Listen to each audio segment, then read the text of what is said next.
Kryetari i Partisë Demokratike, Sali Berisha, në një bashkëbisedim online me qytetarët këtë të shtunë, foli për protestat në vend. Berisha u shpreh se dosja e Zvërnecit është përgjegjësi direkte e kryeministrit, pasi sipas tij, Rama mashtroi kompanitë dhe lëshoi lejen e ndërtimit në janar të këtij viti. Dosja e Zvërnecit është fund e krye, përgjegjësi direkte e Edi Ramës për mungesën totale të transparencës dhe dhunimin nen për nen të ligjeve të vendit dhe ligjeve ndërkombëtare. Edi Rama përpiqet të fshihet, por me sa kuptoj unë, ai në mënyrë absolute ka mashtruar kompaninë dhe kompanit, mbasi në kundërshtim me të gjitha kushtet ligjore, ai ka lëshuar lejen e zhvillimit për hir të zvërtetës çka ai e fsheh.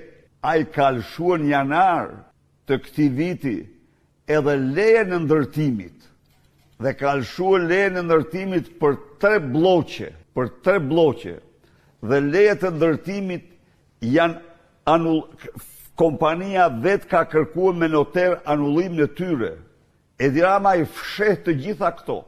Edi Rama ka dhënë lejet e ndërtimit dhe lejet e zhvillimit pa u bërë siç kërkon direktiva europiane dhe ligji shqiptar, pa u bërë vlerësimi i mjedisit, pa u bërë vlerësimi i përshtatshmërisë, që është kushti i parë.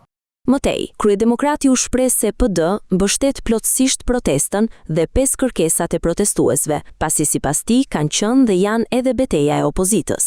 5 kërkesat e protestuesve janë njëkohësisht kërkesa, kanë qenë dhe janë betejat edhe tonat.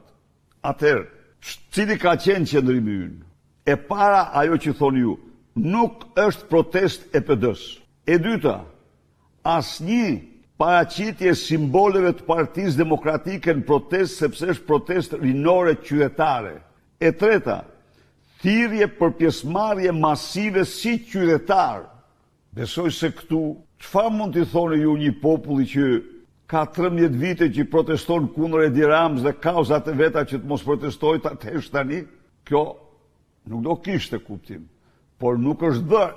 Dhe e fundit, pavarësisht nga thirrjet e dirigjuara tërësisht nga opozita e opozitës dhe grupuskula të Sorosit kundër Sali Berishës për të ndihmuar Edi Ramën, me qëllimin e vetëm për të relativizuar dhe ndihmuar Edi Ramën, thirrja ime ka qenë të gjithë në protestë. Berisha u shpreh se duhet krijuar një qeveri teknike në mënyrë që të zhvillohen zgjedhje të reja, teksa nuk munguan as akuzat ndaj asaj që kryedemokrati e cilëson si opozita e opozitës, për të cilën tha se po i vjen në ndihmë Edi Ramës.